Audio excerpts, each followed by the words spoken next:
Bonjour à tous et à toutes, à tous les Robins des Bois du monde entier. Je suis très heureuse de vous retrouver pour ce début d'année 2024. Alors, ce que je pourrais dire pour ce début d'année, mais j'en parlerai peut-être à la fin, c'est attachez vos tuques, comme diraient les Québécois, parce que ça va secouer. C'est normal, la Terre va commencer à se libérer de toutes les vieilles énergies et va se secouer de diverses façons. Et il ne faut pas oublier que aussi les formes pensées qui se promènent le long des grands axes de circulation subtile de la planète Terre peuvent polluer et ça peut créer des lieux de conflit, des lieux de guerre, des lieux de... voilà. Alors je vais vous dire ce dont je ne parlerai pas parce que je ne suis pas très invitée sur la chaîne sur laquelle je vous parle actuellement. Et je vais passer certainement sur Odyssée de toute façon. Donc, vous aurez toutes les informations. Ne vous inquiétez pas. Et j'espère que vous me suivrez sur cette chaîne-là aussi. Donc, vous avez vu la dernière vidéo. Bon, il y avait pas mal de choses que nous avons dû effacer, que vous avez retrouvées ailleurs. Alors, je vais vous dire ce dont je ne vais pas vous parler. Mais vous retrouverez quand même les liens sous ma vidéo. Alors, je ne vais pas vous parler évidemment des insectes qui sont introduits dans beaucoup de types de nourriture, mais je vais vous donner quand même le numéro, enfin le code qui vous permet de les reconnaître. Je ne vais pas vous parler non plus de la réunion qui va commencer à Davos, je pense, demain, enfin le lundi. Et vous allez voir que dans cette réunion, ils vont parler du nouveau virus X. Bon. Ça non plus, on ne va pas s'apesantir là-dessus. On va essayer de vous parler de bonnes nouvelles. Je ne vais pas vous dire aussi... je vais surtout vous parler de choses que des personnes font et que chacun peut faire à sa manière, là où il est, comme il est et où il fait, et où il est. Et vous allez voir qu'il y a de très belles choses. On est capable, l'humain est capable de très belles choses. Par exemple... donc c'est une vidéo que j'ai déjà passée à plusieurs reprises, mais il y a une chirurgienne qui est africaine donc et qui va chanter des gospels ou qui va chanter qui chante pour apaiser ses patients et je trouve ça génial. Donc là aussi vous aurez les liens. Les liens vont être séparés en deux. Vous avez les liens positifs, les bonnes nouvelles, et puis ceux qui sont, disons, moins bons. Ça dépend comment on le prend. Vous avez le professeur Perron qui va parler aussi de la maladie de Lyme. Hein. Dans les bonnes ou moins bonnes, ça dépend pour qui, parce que c'est quand même une arnaque pour nous, nous qui payons. C'est-à-dire qu'il y a beaucoup de pays qui ont été obligés de supprimer des stocks énormes d'injection. Donc vous verrez, ça aussi, ça sera dans les liens.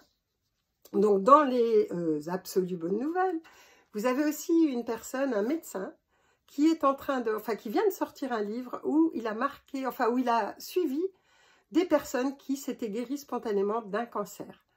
Et d'un cancer qui était vraiment déclaré comme pratiquement, elles n'étaient pas en phase terminale, mais enfin, c'était déclaré comme très avancé et incurable en tout cas. Et vous allez voir qu'il y a des phénomènes, enfin des cas extraordinaires. Et il leur a demandé comment, à chacun, comment ils avaient pu s'en tirer, comment ils avaient pu tout d'un coup guérir. Et c'est ça qui est intéressant. Et vous allez voir qu'à un moment donné, il y a eu ce qu'on appelle le déclic. C'est comme si vous trouviez la forme pensée ou l'énergie ou la problématique qui est à l'origine de la maladie physique. Et à ce moment-là, la personne guérit. Il y a même un sportif qui a réussi à reconstituer un bassin qui était rongé par le cancer. Et donc, je trouve que ces témoignages sont très bien. Vous allez voir, vous l'aurez aussi dans les liens. Parmi les liens positifs aussi, vous vous souvenez que j'ai parlé aussi de Solofré, chez qui je ferai sans doute une conférence au printemps.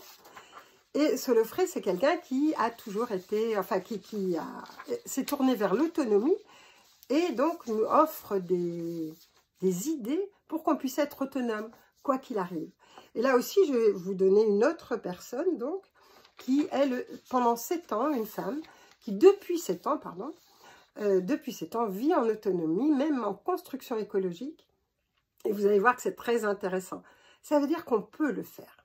Et qu'on ne peut pas nous obliger à quoi que ce soit, à suivre, disons, le courant général ou suivre les ordres qui sont donnés, parce qu'on a des capacités pour pouvoir s'en tirer autrement et être autonome. Donc ça, c'est intéressant. Il y a aussi Philippe Bobola qui parle du climat. Alors, ça n'est pas une vidéo qui est nouvelle, ça n'est pas... mais vous allez voir que ce qu'il dit, c'est vraiment intéressant parce que d'abord, parce qu'il est spécialiste aussi, il est capable d'en parler parce qu'il est dans le domaine, et aussi parce que vous allez voir l'arnaque qu'il y a derrière tout ça. Il y a aussi, non, alors à propos des bonnes nouvelles, pardon, il y a aussi cette personne qui, il y a plusieurs années en Inde, donc cet Indien, cet avocat indien qui à un moment donné a trouvé que la plage de Bombay, les plages de Bombay étaient vraiment trop sales. Et il a commencé tout seul à ramasser les déchets qu'il y avait sur la plage. Petit à petit, il y a des gens qui ont fait comme lui, qui l'ont suivi. Et puis de plus en plus, et puis de plus en plus. Et maintenant, on peut dire que la plage est complètement propre. Et c'est magnifique. Ça veut dire que, quoi? Ça veut dire qu'un petit geste qu'on peut faire, une idée qu'on peut avoir, peut entraîner des centaines de personnes derrière nous. C'est ce que je vous ai dit depuis longtemps. Et je vous assure que si vous faites ça, vous allez voir que vous allez entraîner derrière vous beaucoup de personnes. Vous faites un geste parce que pour vous c'est important, parce que vous y tenez, parce que c'est quelque chose qui vous tient à cœur. Et vous allez voir que vous allez pouvoir continuer et être suivi et servir d'exemple. Et c'est magnifique. Donc j'avais encore une nouvelle dont je voulais vous parler. Ah oui, l'homme qui arrêta le désert. Alors là aussi, c'est en Afrique, là, au Burkina. Et cet homme, à un moment donné, s'est aperçu que petit à petit, il y avait une désertification. Et il a commencé à planter des arbres d'une façon ancestrale. Et depuis, les plantes, les arbres, tout pousse à l'endroit où il a fait ça. Et vous allez voir, le reportage est passionnant. Et ce sont des exemples. J'avais envie, pour ce début d'année, de vous montrer des exemples de personnes. Alors évidemment, il y en a bien d'autres. Des exemples de personnes qui, par une action, parce qu'elles ont à cœur quelque chose, parce qu'elles pensent que c'est important, vont mettre leur énergie dans un acte. Et à ce moment-là, qui changent complètement la donne. Et qui ont fait, et il a fait, effectivement, cet homme, un coin tout à fait, enfin un endroit qui n'est plus désertique. Il est mort maintenant depuis quelques mois, mais il a fait un excellent travail. Et ça, pour moi, c'est important, tous ces exemples-là. Alors, il y a deux autres exemples que j'ai trouvés amusants et que j'avais envie de vous offrir et que peut-être vous connaissez. Mais il y a une maison en Suisse qui s'est ouverte, une maison de soins palliatifs.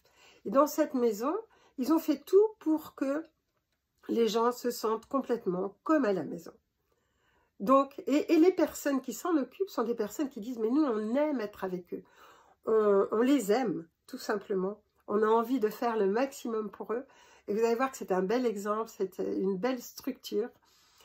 Et il y a aussi, donc vous allez voir le reportage aussi qui est là-dessus, parce que je trouve que c'est beau, ce qui a été fait. Il y a des villages, vous savez que maintenant, les villages dans lesquels on est, enfin dans lesquels nous sommes, manquent furieusement de médecins.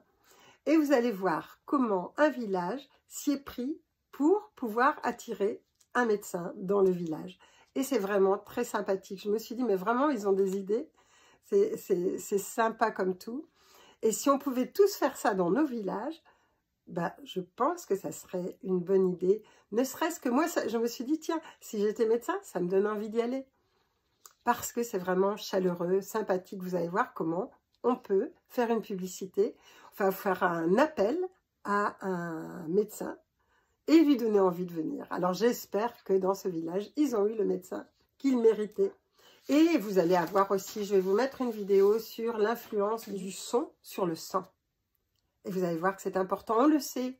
Mais comme Emoto a pu démontrer l'influence des mots, et l'influence des paroles, l'influence des lettres, l'influence de notre vocabulaire sur l'eau, et il faut savoir que quand même on a un grand pourcentage d'eau à l'intérieur de nous, Mais là, c'est pareil, le son a une influence sur le sang. Et donc, n'écoutez pas n'importe quelle musique. Prenez des musiques qui vous élèvent, qui vous plaisent. J'ai retrouvé un message que j'avais reçu il y a un certain temps. Et le hasard, qui n'existe pas, fait bien les choses. C'est-à-dire qu'il y a quelques jours, il y a un ami qui habite en Pologne, et qui est polonais d'ailleurs, qui a demandé est-ce que c'est bien de Anne Givaudan ce message. J'ai relu le message et je me suis dit, mais il est vraiment complètement pour maintenant. Alors, il est passé sur pas mal de réseaux. Vous l'avez peut-être lu, mais je voulais juste vous faire un petit commentaire de ce message. Le message de Yeshua. Alors, je vais vous lire juste quelques phrases et je le mettrai à votre disposition de toute façon dans cette vidéo. En ces temps de changement, de grandes mutations, sachez que jamais un instant vous n'êtes seul. Donc, voyant ma présence et dans la présence de nos frères et sœurs solaires, des éveilleurs, vous souhaitez une terre nouvelle et vous la créerez si vous le voulez vraiment avec toutes vos cellules. C'est important.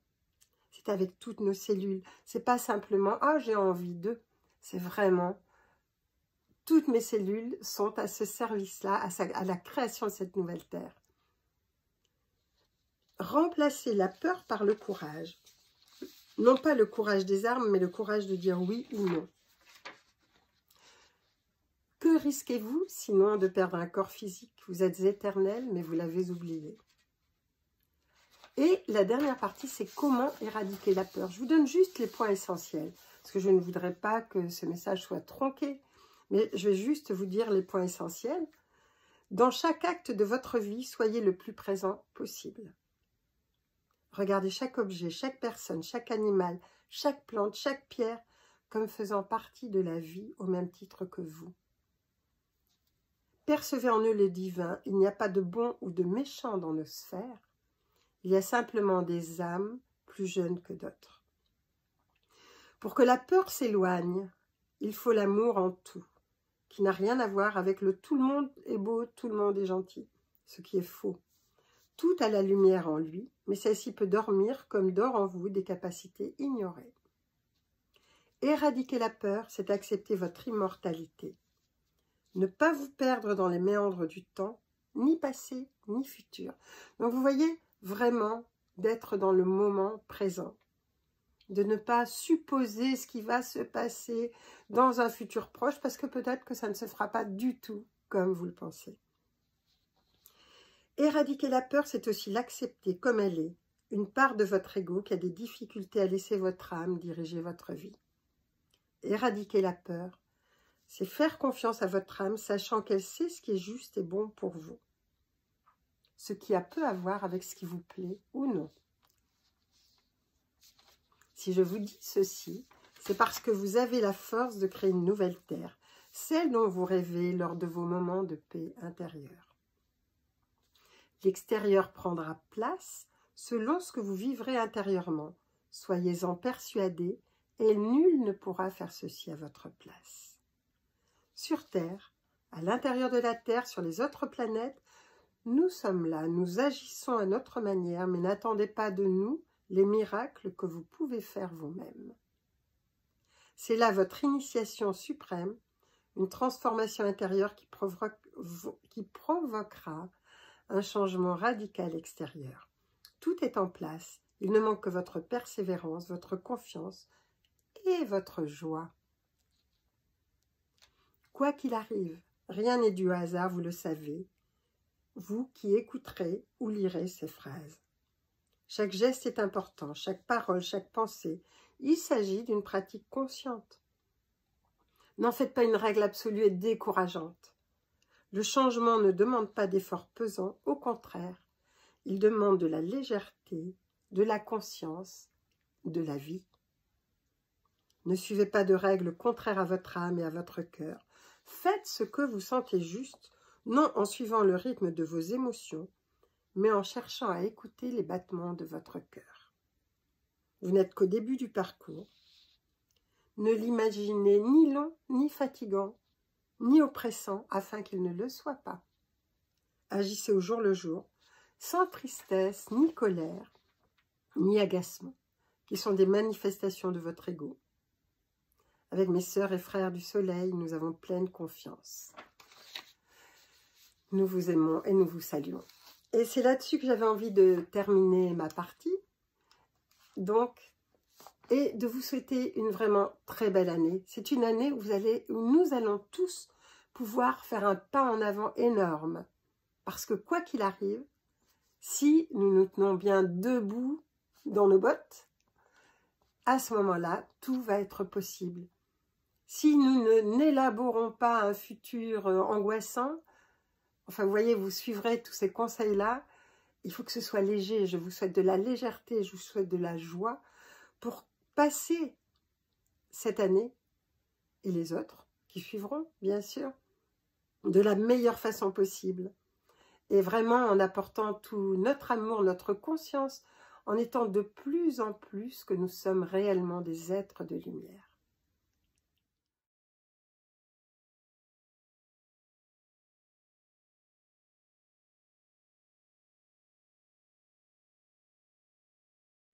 Voilà, alors écoutez, comme promis, voilà l'invité de ce mois-ci. C'est Claude Jarry-Desloges qui va vous parler, alors non pas d'astrologie au niveau professionnel, parce que ça, elle sait le faire, mais elle va vous raconter ce qui va se passer pour 2024.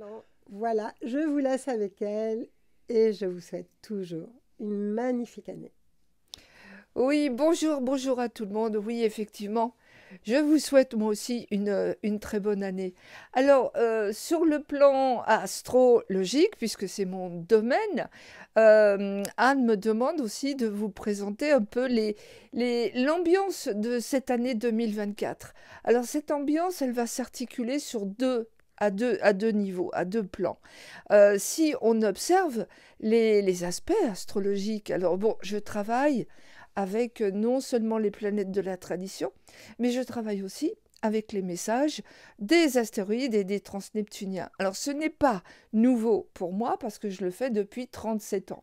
Alors évidemment, c'est un autre message beaucoup moins superficiel, beaucoup plus profond et technique que l'astrologie que l'on dit traditionnelle. Mais l'avantage, enfin ce qui est intéressant pour vous qui écoutez, c'est de comprendre un petit peu dans quel univers, qu'est-ce qui va nous être proposé pour 2024. Alors si on se tient sur un plan de l'humanité vraiment incarné, etc., sur des mouvements qui peuvent être sociaux, politiques. Bon, c'est pas une année, et ça vous avez déjà dû vous en rendre compte, c'est pas une année d'harmonie et de paisibilité. Quand on voit tous les stelliums planétaires, etc., puis surtout les conjonctions avec les grosses planètes transneptuniennes, alors pour citer, c'est Oméa, Orcus, les peurs, et ça, il faudra y revenir, Orcus, les peurs, il faudra aussi ne pas oublier notre bon ami Quar, qui lui est porteur d'espoir et porteur aussi de connexion avec des plans plus ou moins encore reconnus. Mais toute l'ambiance de cette année va être justement d'oser, de pouvoir aussi dire quels sont les challenges et les grands défis à observer. Alors, sur un plan, donc, vraiment au niveau déjà de la socio-politique, géo, etc., climat, etc., bon, ce n'est pas une année paisible, ça c'est clair. Ce n'est pas une année paisible au niveau des conflits. Nous avons une grosse planète qui s'appelle Eris, qui est la planète des conflits. Elle est pile pour cette année 2024, elle est pile sur l'axe des nœuds. L'axe des nœuds, bon, l'axe des nœuds, c'est aussi un terme un peu, c'est un jargon technique, mais l'axe des nœuds lunaires, c'est vraiment très important. C'est la destinée, c'est le fatum de la destinée, un petit peu de la... oui, c'est le destin. Et quand on s'occupe de prévoir, parce qu'on ne peut pas prédire, mais on prévoit. Et quand on prévoit l'ambiance d'une année, eh bien, on observe l'axe des nœuds lunaires. Si la tête du dragon, c'est-à-dire le nœud nord, est conjoint à une planète, il va falloir observer. intelligemment le message de cette planète. Or, pour 2024, l'axe des nœuds lunaires est conjoint à une grosse planète qui a quand même 505 ans d'orbite, et cette planète, elle se nomme Eris. Oui, Eris. D'ailleurs, j'ai entendu dire que c'était le nom aussi du nouveau virus que l'on pourrait, dont on pourrait être victime, peur, etc. Waouh, c'est terrible. Mais Eris, c'est aussi la déesse du conflit, c'est la grande déesse de la guerre. Or, en ce moment, janvier 2024, il n'y a pas moins de 20 conflits internationaux, 20 conflits nationaux qui sont actuellement déclarés. Il n'y a pas que la Palestine, que la Russie, etc. Il y a beaucoup de conflits en ce moment.